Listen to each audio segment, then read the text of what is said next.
President Akufo-Addo is leading a mediation effort to solve the Togo political crisis between sitting President Faure Gnassingbé and opposition parties, which has claimed about 16 lives since protests erupted in that country in 2017.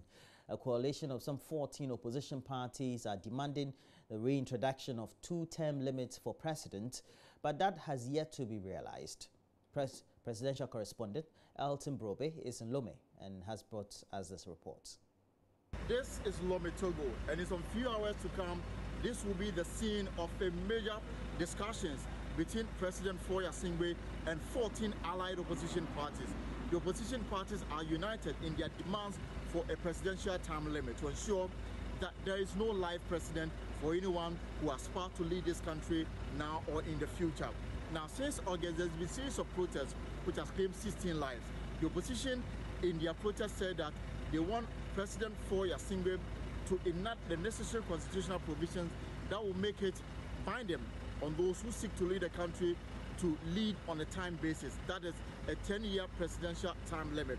Now, the argument from President Faure Gnassingbé is that even though he respects the demands of the opposition parties, it should not be retroactive, which means that he will still be eligible to stand in the 2020 and 2025 elections. Now, you may be aware that the Gnassingbé dynasty has been in power since 1967, when Gnassingbé Eyadema took office. He died in 2005, paving the way for his son Faure Gnassingbé to be in power. Since then, it has been the Eyadema dynasty which has ruled Togo from 1967 up to now. The opposition earlier said that they wanted Faure Gnassingbé to go. Now they are saying that they respect his decision, but they want a time limit. President Akufo-Addo is leading this mediation effort tonight. And some 200 kilometers into Ghana, residents of Tema Community 6 have to live with the stench of sewage, because the sewage adjoining from other communities pass through an open drain. The residents say several complaints to the Tema Metropolitan Assembly have not yielded any result. They spoke to JoyNews' Daniel Datze. The neighborhood is referred to by the authorities as a Class A residential area. And a visit to the place confirms this. Lovely buildings, well-manicured lawns, and a tree-lined street with some flowers to add to the greenery. But behind this picturesque area is something which is a bit of an eyesore, and it's not good for the nose either. On the next street is an earth drain carrying wastewater and sewage from the community and many others upstream. It's feces, human waste that is passing through this thing, you understand? So it's actually causing a lot of havoc in this community. Seriously, we are going through a lot. The scent at night when you are in your room and you can smell it, it's just as if it's just behind your window. It's just crazy. Tema knows about this. The Tema came here, some time back, that they are coming to work on it. They even brought some, materials and stuff, started digging and stuff like that. We thought they were going to divert it through the normal channel where it's supposed to pass. And they were working, seriously. But then it got to a point when they stopped and they never came back. We don't know what happened. All this land that you are seeing, it belongs to people. Even this gutter is on someone's land, you understand? It's just on someone's land. And the owner of the land wouldn't allow this thing to, even if he wants to build now, he wouldn't be able to build because there's gutter here. And this gutter is not just a normal gutter, it's waste. Toilets, whatever, name it, waste. This is not yesterday's issue, it's years ago. Years, I can tell, 15, 18, 20 years. Yeah. So the waste has been passing through people's plots of land for years. Yeah, for years. You can see the erosion that is causing. When it started, it was so small. Now the erosion is causing, because of the erosion, so it's widening up. You can see it's widening up. Nobody know. Maybe next time before you come here, you see it on this road. Yeah, because anytime the water is flowing, it breaks some of the sand besides it. It falls into the water. And so the erosion is just widening up the whole gutter. And it's becoming very big. Look at how big it is now. It's just unbelievable. It's unbelievable. We are so worried. I'm so happy, that you guys are here right now. It was, however, worth noting that some residents of the area have no way of disposing of wastewater. They therefore have to channel their water onto adjoining plots of land. The drain leads to a large canal of water, which has also become a waste dump.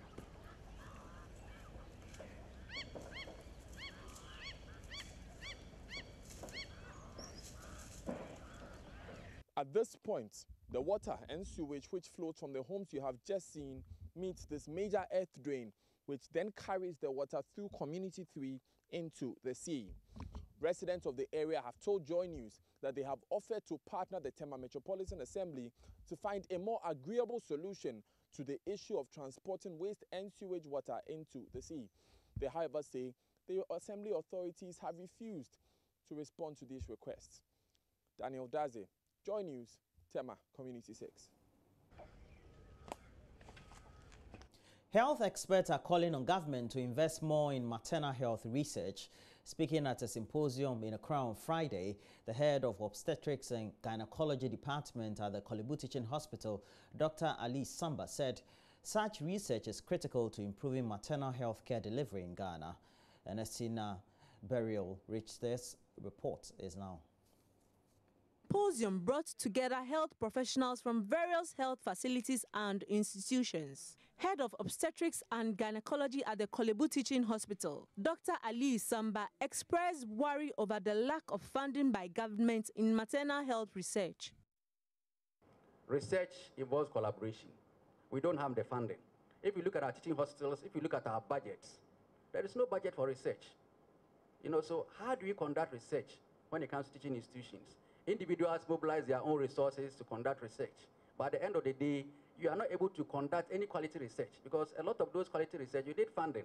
Contributing to the discussion, Dr. Mesunuyama, research fellow at the Department of Obstetrics and Gynecology at the Korle Bu Teaching Hospital, also expressed worry over the rise of cesarean sections. According to her, the trend has dire health consequences. Normally, we know that from the beginning,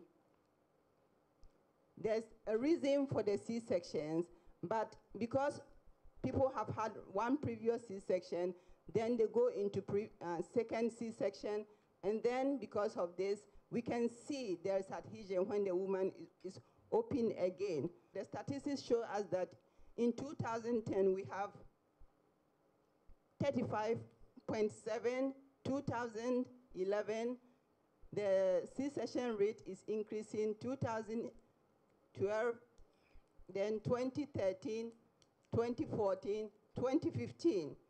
It means it's already going higher and higher. There's no reduction in a cesarean section rate. So, and we know it's not only in our department. This is a story globally.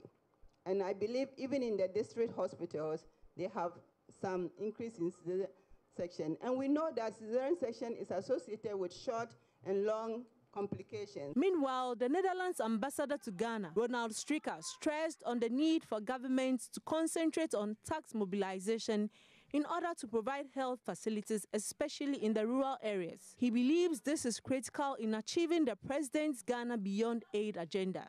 The problems at the general level in the health sector here in Ghana, if you have fantastic maternal research, but you don't have a very good hospital in Bogatanga, and there is a problem over there, what are you going to do?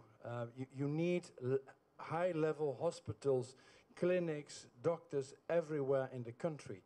And this, of course, requires money. And here I come to the Ghana Beyond Aid agenda of the president. And part of the agenda is Ghana should take responsibility for its own development and should, as part of that, also be able, through economic growth, to raise sufficient domestic resources for its own, to fund its own hospitals, clinics, schools, and so forth. I think this is a fundamental part of the agenda of Ghana, and the Netherlands is also there, very happy and very proud to support this by promoting investment in Ghana. We try to get Dutch companies here to create wealth, to create employment, and also, of course, to increase the level of taxes. Because if the public purse in Ghana has to be filled, it has to come from taxes. And still on health, the chief executive of the National Health Insurance Authority is calling on Ghanaians to desist from politicizing issues relating to the National Health Insurance Scheme. He said making political capital out of the work of the scheme was dangerous for the nation. He maintains sickness and poor health has no political color. Dr. Samuel Ano made the call at a forum organized to solicit input from representatives of various worker unions towards improving the lot of the scheme and make it more accountable. The National Health Insurance Scheme was established in the year 2004 to provide accessible healthcare delivery for all Ghanaians. At the early stages of its implementation, the scheme had a sizable subscriber base to deal with, thereby enabling it to undertake its mandatory financial commitment with fewer challenges. However, with the passage of time, the number of registered members of the scheme ballooned, exceeding 10.5 billion subscribers, thereby compounding the challenges of the NHIS operations. The NHIS is heavily indebted to its service providers to the tune of 1.2 billion Ghana cedis. Addressing the various workers' union in WA, Chief Executive Officer of the NHIA, Dr. Samuel Ano, called for the depoliticization of the scheme to enable it to succeed on its mandate.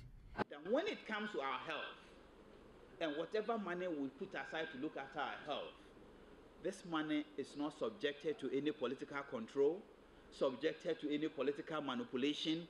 In effect, we should remove politics completely when it comes to discussions and implementation of our health issues. Because sickness, it hasn't got any political color. Sickness, disease, yare, a name MPP, a name NDC, a name CPP, a name NDK, a name anything. It hits wherever it chooses. So let us look at the laws. Let us look at the things we ourselves have put on paper that has tended to influence our national health insurance scheme and made it political or made it possible for it to be politicized. Dr. Samuel stated that the scheme is troubled. For that matter, funds available to the scheme has been found to be inadequate, hence the need to look for other sources for additional funding. The World Bank, WHO have done massive research, and they have come out with a recommendation that for you to provide basic primary health care, you will need about $86 per person per year. If you want to provide slightly more than basic or primary health care, you have to go to minimum maybe $100 per every person for a year.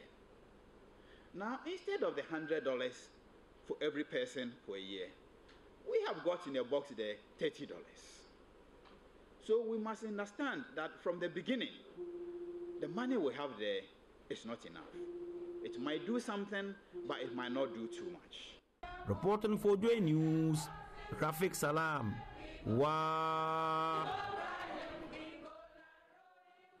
And before we end the news, women in some parts of northern Ghana, they're frustrated by an age-old belief that bars them from preparing one of their main staples in that part of the country. It is believed that women cannot be found making wasa-wasa right after they've had sex or when they are menstruating. JoyNews Justice Bedu has been to Kukuo, a small community in the Nanumba North District, to find out more about this age-old belief. It's a tough job preparing many Ghanaian food, but making wasa-wasa is even tougher. This staple, made from dried yam, is a popular meal, especially in northern Ghana. But the problem is, if you are a woman who's just had sex or is menstruating, you are banned from going near it. This is Mma Adiza going through the first stage of the preparation, pounding the dried yam. She will then have to take it to the milling machine for it to be milled and then boiled till it begins to look like a rice meal. On days when she is menstruating, she doesn't do this, even though selling it is her major source of income. This food is very nutritious and gives a lot of energy. But preparing it is very tedious. If you start from about 6 in the morning, you would finish around 3 in the afternoon.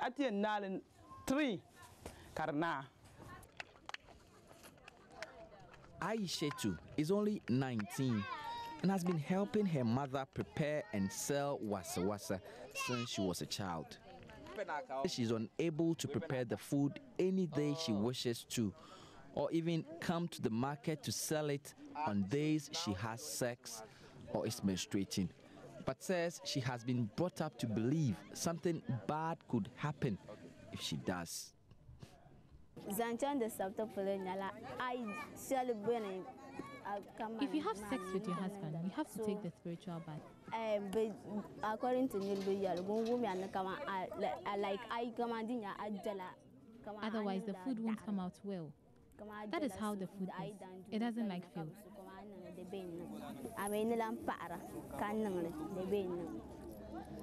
Thank you very much. So, with yam and beans leaves plus oil, this could be one of the most tastiest foods you can ever have anywhere in the world. But this is not meant to be prepared by just anybody at all. It actually just tastes like water, but just even better and probably even more nutritious. Wasa is one of the most nutritious foods in the country, but the beliefs surrounding its preparation shows the endemic nature of the myths that continue to surround menstrual and sexual health in Ghana. Justice Beidou, JoyNews, Kuku.